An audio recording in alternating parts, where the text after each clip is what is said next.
अपने दोनों हाथ जोड़ लेंगे और शुद्ध परमात्मा को नमस्कार करेंगे।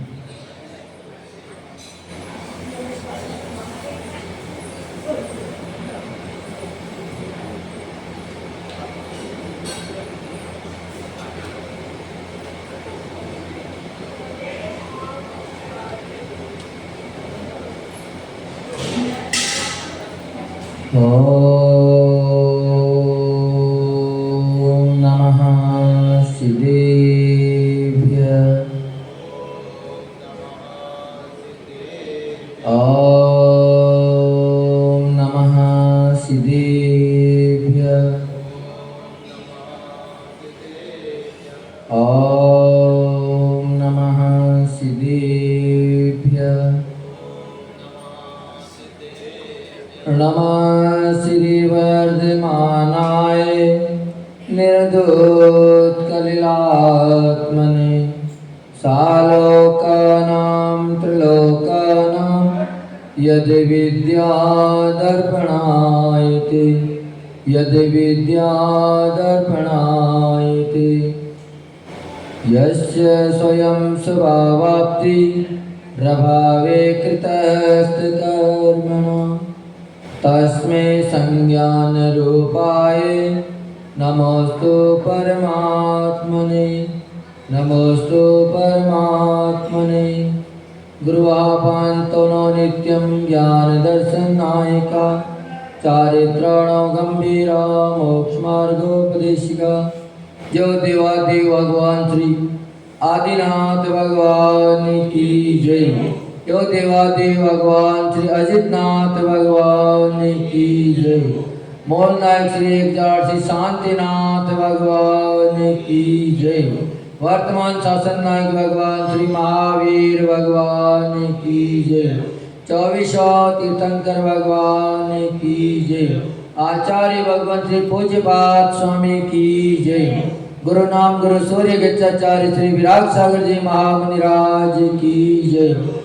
मम आराध्य गुरुदेव जिनागम पंथ प्रवर्तक भावलिंगी संत राष्ट्र विश्वनाचार्य गुरुदेव विमर सागर जी महामुनिराज की जय। जिनागम पंथ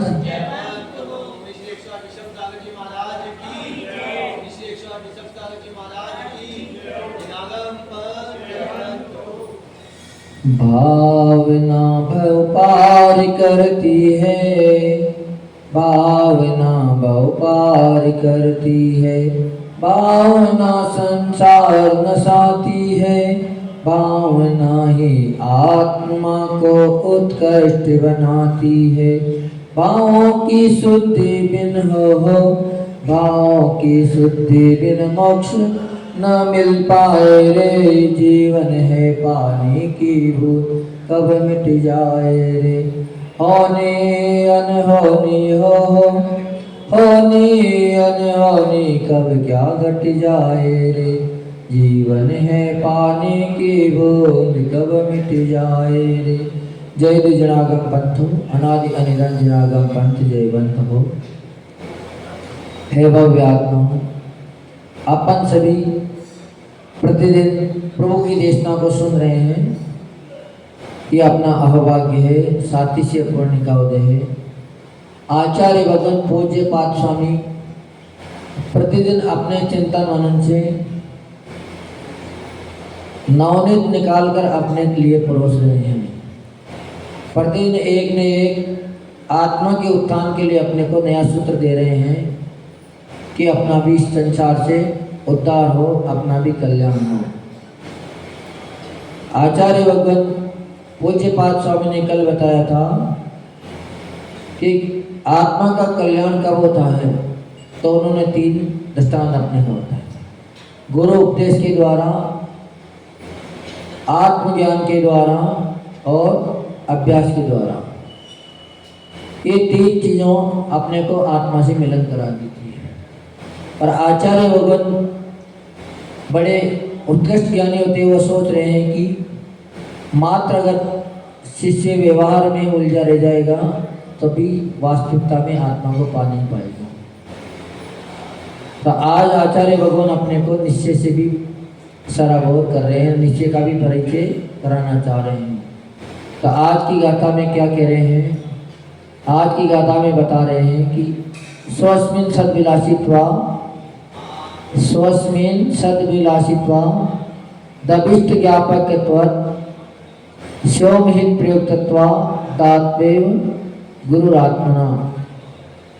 अपने आत्मस्वरूप में ही प्रशस्त मोक्ष सुख की अभिलाषा करने से, अपने प्रिय पदार्थ को जानने वाला होने से तथा अपने आप अपने हित में प्रवृत्ति करने वाला होने से आत्मा ही आत्मा का गुरु है। वास्तव में सच्चा गुरु तो कौन है? अपने आत्मा ही अपना गुरु है। पूर्व में आचार्य महाराज ने अपने को बताया था कि गुरु के उपदेश से आत्मा का ज्ञान होता है। कैसे होता है? गुरु के उपदेश से। गुरु बड़े कृपालु हैं। व्यवहार के उपदेश के साथ साथ उन्होंने आज अपने को निश्चय से भी ज्ञान कराने की कोशिश करी, क्योंकि वो सोच रहे हैं कि योग्य शिष्य कहीं ऐसा न हो कि केवल व्यवहार में ही उलझा रह जाए, क्योंकि व्यवहार कब तक बताया है? जब तक अपन कुछ योग्य ना बने। जब तक निर्ग्रंथ साधक अपनी ध्यान साधना में तल्लीन हो जाते हैं, ध्यान में बैठ जाते हैं, तो फिर उनके लिए कहा गया है कि प्रतिक्रमण भी विषकुंभ है। जबकि बिना प्रतिक्रमण के आत्मा का उद्धार हो नहीं सकता, दोषों का निराकरण हो नहीं सकता। जब भी कर्मों का अक्षय होगा तो प्रतिक्रमण की अपनी आलोचना के साथ ही होगा। पर उस अवस्था से भी जब व्यक्ति ऊपर उठ जाते हैं तो फिर उनसे भी कह दिया जाता है कि प्रतिक्रमण भी तुम्हारे लिए विषकुंभ है, इसकी भी तुम्हें चिंता नहीं करनी है। क्योंकि जो आत्मा में तल्लीन हो जाता है उनके कर्मों का आश्रय बंद होना रुक जाता है, फिर उसे प्रतिक्रमण की कोई आवश्यकता नहीं है।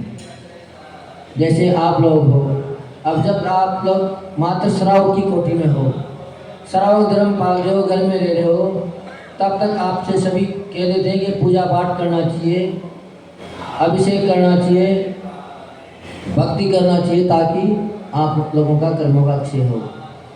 पर जैसे ही आप लोगों में से कोई साधक ऊपर उठता है और वो दीक्षा अंगीकार कर लेते हैं तो स्वतः ही उसके पूजन पाठ का, अभिषेक आदि क्रियाओं का त्याग हो जाता है। क्यों? क्योंकि उस अवस्था से वो ऊपर उठ चुका। पर गुरु महाराज हर किसी को उपदेश नहीं देते हैं। जो सुयोग्य होता है उसी को उपदेश दिया जाता है। जो कोई उदंड व्यक्ति हो या अभव्य हो उसको कभी भी उपदेश नहीं दिया जाता है। इसीलिए जब भी प्रवचन की शुरुआत की जाती है तो यही कहते हैं कि भव्य आत्मा हो। भव्य आत्माओं के लिए ही ये उपदेश है, हर किसी के लिए उपदेश नहीं है। ज्ञानी व्यक्ति ही उस बात को ग्रहण कर पाता है, नहीं तो हर किसी को बताएंगे तो मात्र हंसी करके चला जाएगा, हंस के चला जाएगा, लेकिन उसको ग्रहण नहीं कर पाएगा।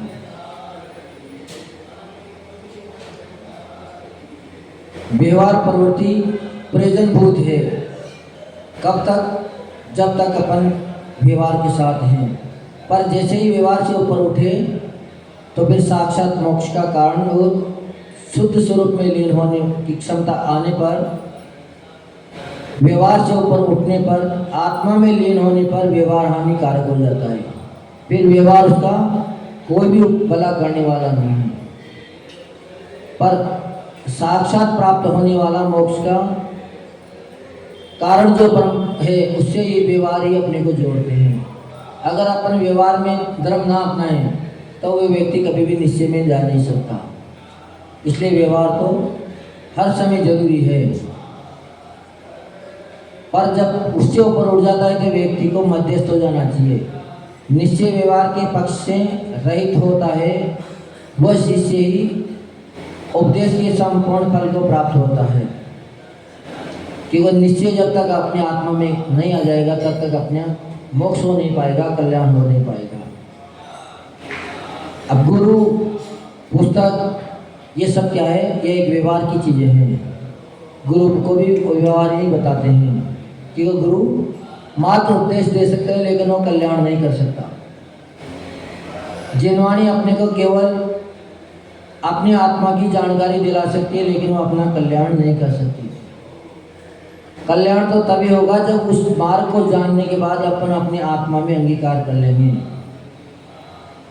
अपने को सम्यक शिखर जी जाना है और सम्यक शिखर जी के दर्शन करने हैं, बड़ी अभिलाषा है, पर आंतरिक भावना भी प्रबल है कि हमें जाना ही है, दर्शन करना ही है। फिर भी आप वहाँ पहुँच पाओगे?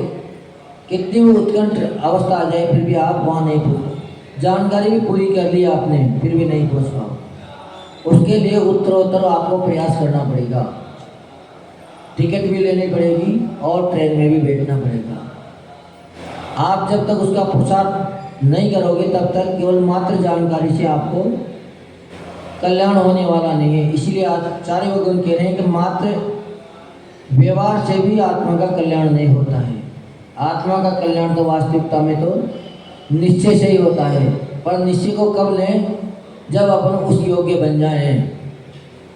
आचार्य भगवान विद्यासागर जी महाराज कहते थे कि कभी भी मूलाचार श्रावकों को नहीं पढ़ना चाहिए। अब क्यों नहीं पढ़ना चाहिए? इसके पीछे कारण था।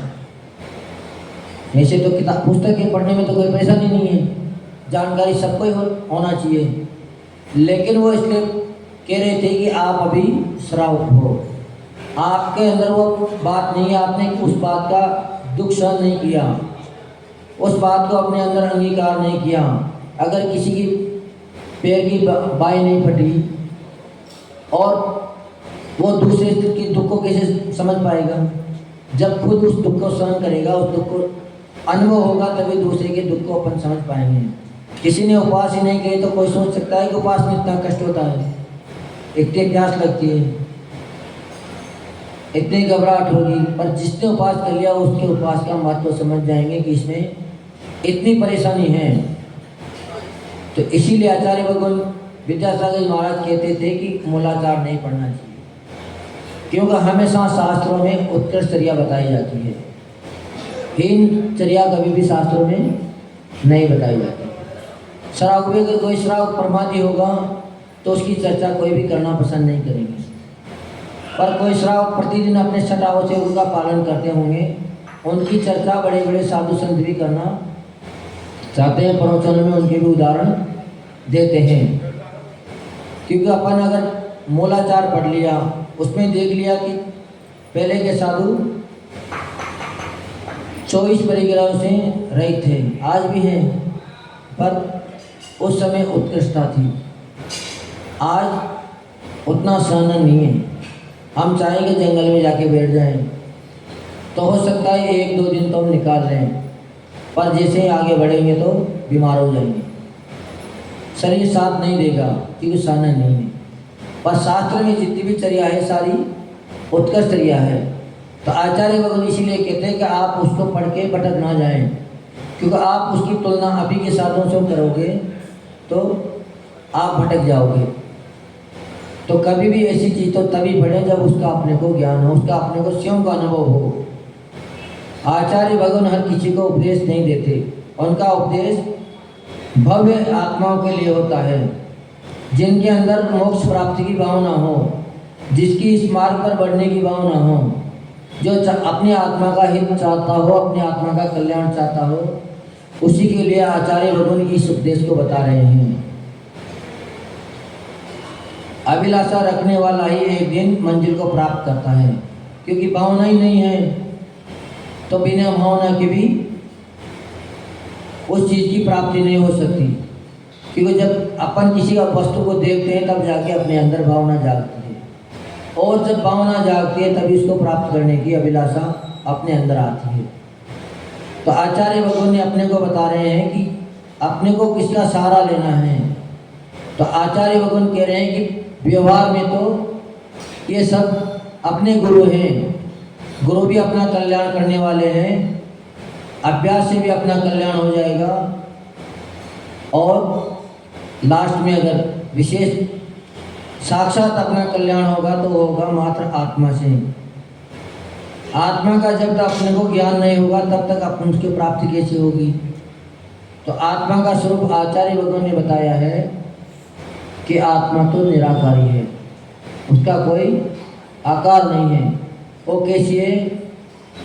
स्वयं अनुभव करने वाले, स्व संवेदनशील है, उसको हर बात का अनुभव हो रहा है। स्वयं सद्विलासित्व, अपने आत्मस्वरूप में ही मोक्ष की अभिलाषा करने से सत्य है। जिस वस्तु की व्यक्ति के अंदर अभिलाषा होती है उसको निश्चित ही आदमी प्राप्त कर लेता है। जब भावना आ जाती है कि हमें आत्मा से मिलन करना है तो निश्चित ही उसको भी आत्मा के दर्शन हो जाते हैं। कैसे हो जाएंगे? कि वो दिखती तो ही नहीं, पर अनुभव से हो जाएंगे, एहसास हो जाएगा। जितना अपने प्राणायाम सरल होते जाएंगे उतने ही अपने आत्मा से जुड़ते जाएंगे। अपने प्रिय पदार्थ का जानने वाला होने से तथा अपने आप में हित की प्रवृत्ति करने से, क्योंकि उसकी चाहना कौन करेगा? जो अपने कल्याण करना चाहेगा, अपनी आत्मा का हित करना चाहेगा, वही व्यक्ति उससे जुड़ेगा। इसलिए आचार्य भगवान ने बता दिया कि सच्चा गुरु अगर कोई है तो आत्मा ही आत्मा का गुरु है। बाहर के व्यक्ति कितने भी आपको समझाते रहे फिर भी आपके समझ में कुछ बात नहीं आएगी। पर जब अंतर आत्मा से आवाज़ आ जाती है कि अब ये काम कर लेना चाहिए, तो फिर वही व्यक्ति अगर आपसे मना भी करें तब भी आप रुकोगे नहीं। फिर स्वतः ही पूजन पाठ में, अभिषेक क्रियाओं में आप शामिल हो जाओगे। इसीलिए कहा है कि वास्तव में अगर कोई गुरु है तो वह है आत्मा। आचार्य महाराज 3 बातें बतला रहे हैं कि जिस प्रकार शिष्य आत्मस्वरूप को पाना चाहता है उसके प्रयोग में संलग्न रहता है, उसे पाने की अभिलाषा रखता है, उसे पाने के विधि विधान को जानता है, वही आत्मा को पा सकता है। अगर उसका परिचय नहीं है या कोई मंत्र है उसको सिद्ध करने की उसको विधि ज्ञात नहीं है तभी उसको सिद्ध नहीं कर सकता। कोई भी गुरु कार्य है अगर उसकी जानकारी नहीं कि ये वस्तु ऐसे बनती है तो उसको समझते हुए भी, पास में होते भी उसका उपयोग वो कर नहीं सकता। उपयोग कब होगा? जब उसकी जानकारी होगी। वैसे ही आत्मा के अनंत सुख की अभिलाषा, आत्म शांति और आत्म कल्याण को चाहने वाला उसकी विधि भी जाननी होगी। और गुरु ने जो विधि बतलाई उस पर दृढ़ शतान करना होगा। जब दृढ़ शतान आ जाता है तभी मंजिल मिलती है। अपने अंदर शतान की कमी रहती है। अपन सुन भी लेते हैं, अपना भला भी चाहते हैं कि हमारा भी आत्मा का कल्याण हो, लेकिन किंचित मात्र भी अगर शंका रह गई, शतान डगमगा रहा है तो वह वस्तु अपने को नहीं मिलेगी। शास्त्रों में दृष्टांत आता है जिंदत सेठ का। जिंदत सेठ एक स्वयं धर्मात्मा जीव था। वो प्रतिदिन भगवान की आराधना पूजन करता था। जब उन्हें अपने साध्य की सिद्धि कर ली, उसको स्वयं आकाशगामिनी विद्या प्राप्त हो गई और वह उसके मार्फत अनेकों जिन वंदनाओं को जाने लगे, विदेश क्षेत्र की वंदना करने जाने लगे। तो उसके मन में आया कि अपना ने जो कार्य किया है, जिससे अपने को लाभ मिला है, उससे दूसरों को भी लाभ मिलना चाहिए। तो उसने अपने जो माली था, अपना सेवक था, उसको भी वो सारी विधि बतला दी थी कि इस नमोकार की आराधना करने से आपको आकाशगामिनी विद्या प्राप्त हो सकती है। आप भी आकाश में उड़ सकते हो, आकाश में विचरण कर सकते हो। उसने ग्रहण भी कर ली सारी बात, विद्या साधन करने भी पहुंच गया, लेकिन फिर भी संशय रह गया, शंका रह गई, क्योंकि विधि बहुत टाइट थी, विधि बहुत विशेष थी कि नीचे हथियार गाड़ने पड़ेंगे, ठीक है, नौकीले वस्तु गाड़नी पड़ेगी और ऊपर छीका लगा है, उसकी रस्सियाँ तुम्हें काटनी है। तो शंका आ गई कि अगर विद्या सिद्ध नहीं हुई तो हमारा क्या हाल होगा, हम तो इन हथियारों पे गिर के मर जाएंगे, हमारे अंग छिन्न भिन्न हो जाएंगे। पर जिसके अंदर शतान आ जाता है वो व्यक्ति कैसा भी हो। जब अंजन चोर ने वो क्रिया देखी तो उसका तो पीछे सैनिक पड़े हुए थे, तो देखते उसने विचार कर लिया कि अंत तो हमारा होना ही है।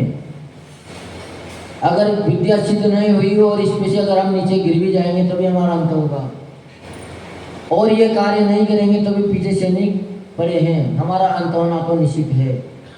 तो फिर क्यों ना ऐसा कार्य कर लिया जाए जिससे अपने को उपलब्धि हो जाए। अंत दोनों में ही है, घर बैठे बैठे भी आपकी मृत्यु आएगी, और व्रत ग्रहण करने के बाद, दीक्षा लेने के बाद भी मृत्यु तो आएगी।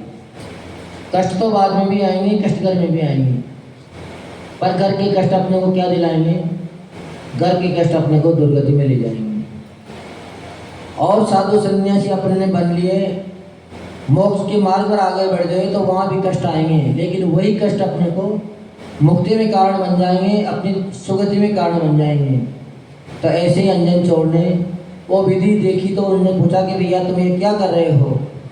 तो उसने बता दिया कि हमारे मालिक थे, सेठ थे, उन्होंने ऐसा इसे विधान बताया है कि अगर इस छीके पे बैठ के आप नमोकार मंत्र पढ़ते हुए एक एक तनी को काट दोगे तो आपको निश्चित ही आकाशगामिनी विद्या प्राप्त हो जाएगी।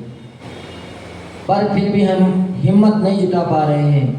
पर जैसे ही ये बात अंजन चोर ने सुनी तो उसके अंदर दृढ़ता आ गई कि सेठ धर्मात्मा जीव है, वो कभी किसी का अहित कर नहीं सकता, किसी को मारने वाला जैसा दुष्कार्य वो कर नहीं सकता।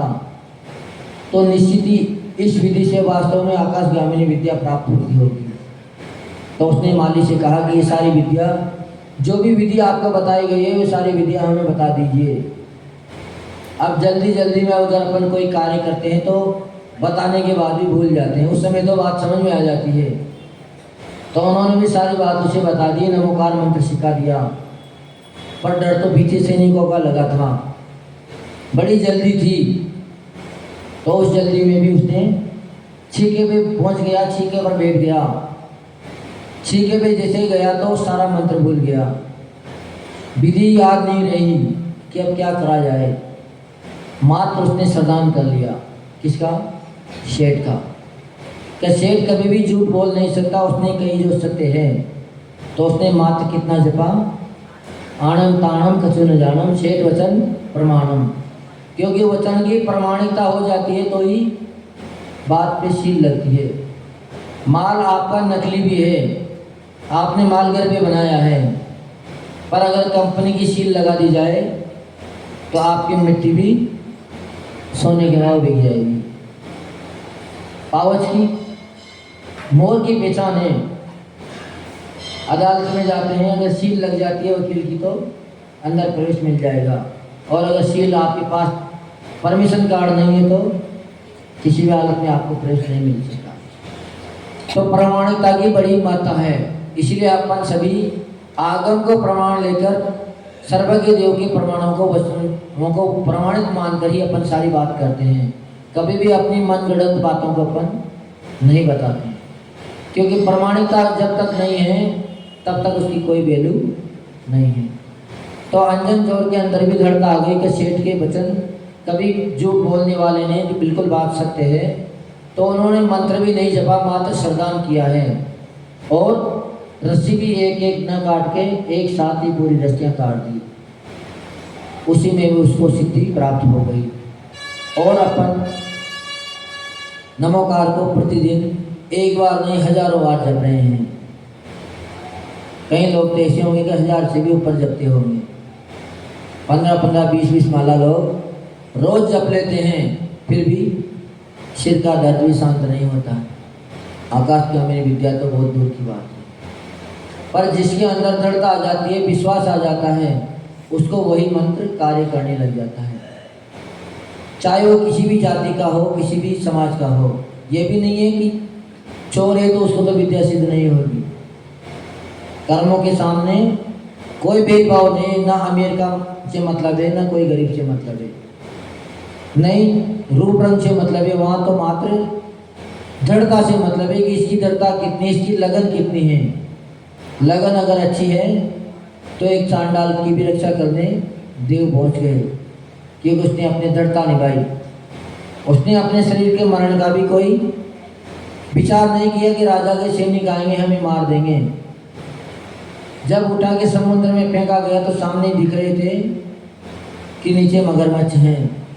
जैसे ही नीचे डले गिरेंगे तुरंत मगरमच्छ खा जाएंगे अपने को। लेकिन उसके अंदर अटूट विश्वास था कि साधु महाराज ने अपने को नेम दिया है अष्टमी चतुर्दशी को हिंसा नहीं करने वाले व्यक्ति के जीवन में कभी संकट आ नहीं सकते। तो उन वचनों को प्रमाणित करके उन्होंने अपने नियम का पालन कर लिया और अपने आत्मा के ध्यान में लीन हो गया, अपनी आत्मचिंतन में लीन हो गया।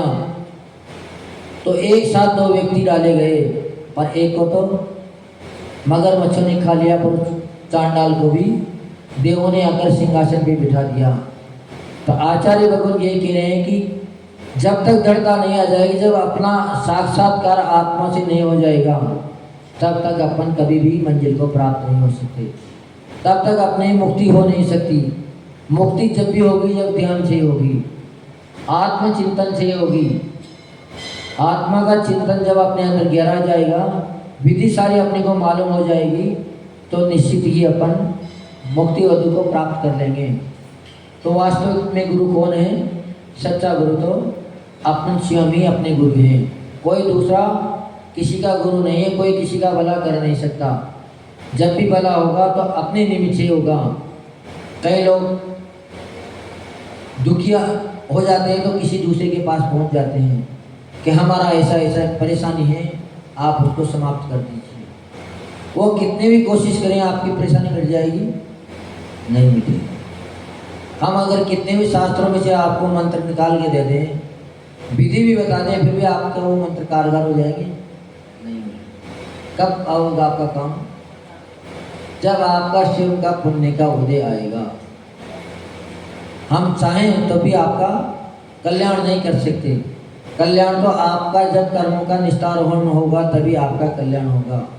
पर अपन अज्ञानी जीव हैं, भ्रांति में फंसे हैं कि ये व्यक्ति हमारा कल्याण कर देंगे, हमारे दुख को मिटा देंगे।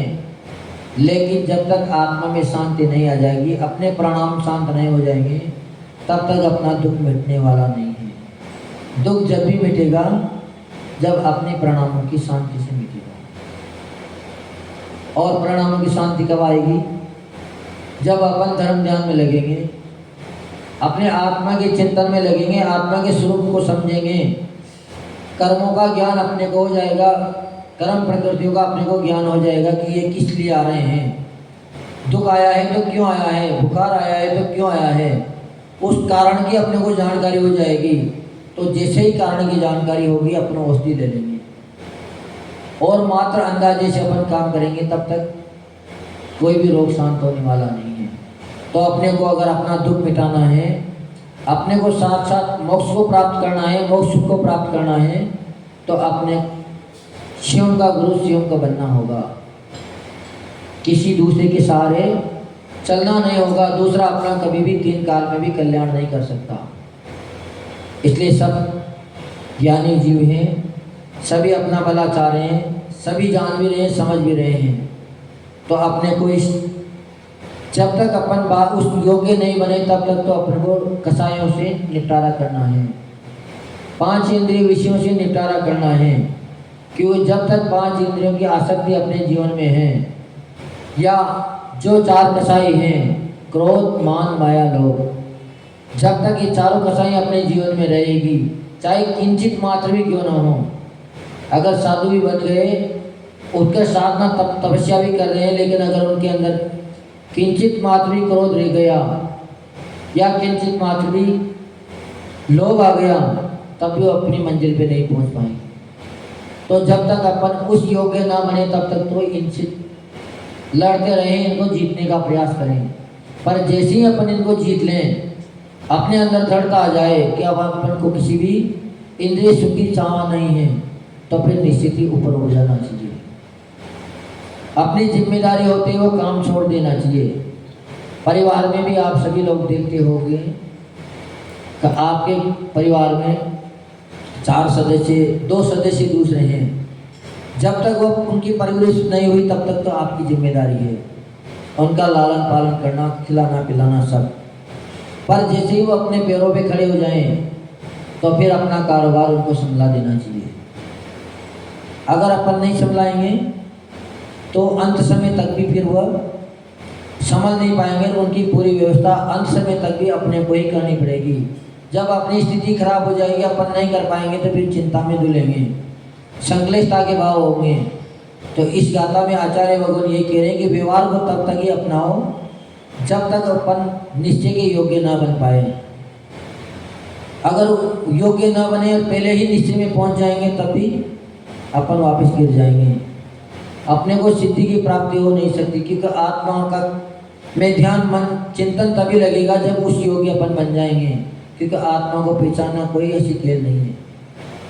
ऐसे अगर पहचान में आ जाए, ऐसे ही स्थिरता आ जाए तो वह हर कोई कर ले। लाखों वर्षों से सब लोग समझा रहे हैं, उपदेश दे रहे हैं, अनंतो भगवान उपदेश देते देते चले गए और अपन हर भाव में सुनते आ रहे हैं, हर पर्याय में सुनते आ रहे हैं, फिर भी जहाँ के ताई हैं, किंचित मात्र फर्क पड़ने वाला नहीं है। पर जब उसका अपने को ज्ञान हो जाता है तो निश्चित ही उसी भाव से भी व्यक्ति का कल्याण हो जाता है।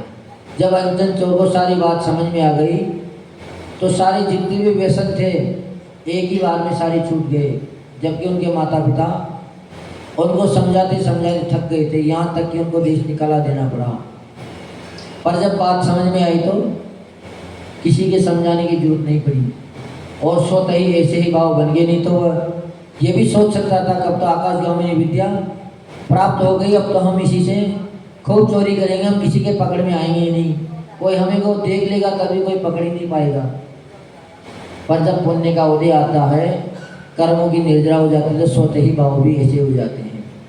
तो इसलिए अपने को उस योग्य बन पाए न बन पाए, लेकिन भावना हर समय जगाती रहनी चाहिए। कभी अगर कोई आप लोगों से पूछ ले कि आपको महाराज बनना है या आर्यिका बनना है, बनोगी, तो हमेशा तुरंत हाँ कर लेनी चाहिए कि हाँ बनना है, बन पाए चाहे ना बन पाए। क्योंकि भावना बातें ही उसका पुण्य अपने को मिलना शुरू हो गया। भावना करने वाले व्यक्ति को ही एक दिन वो वस्तु मिलती है। जो विचार ही नहीं करेंगे, प्रयास ही नहीं करेंगे, उसको मिलेगी? कभी भी नहीं मिल सकती। इसलिए आचार्य भगवान इसमें इस छंद में यही बताया कि सतत भावना करते रहना चाहिए और अपने आत्मा को ही अपना गुरु बनाओ ताकि आपको अपनी मंजिल मिल जाए। देव परम पूज्य राष्ट्रीय की समाचार्य गुरुदेव विमल सागर जी महामुनिराज की जय।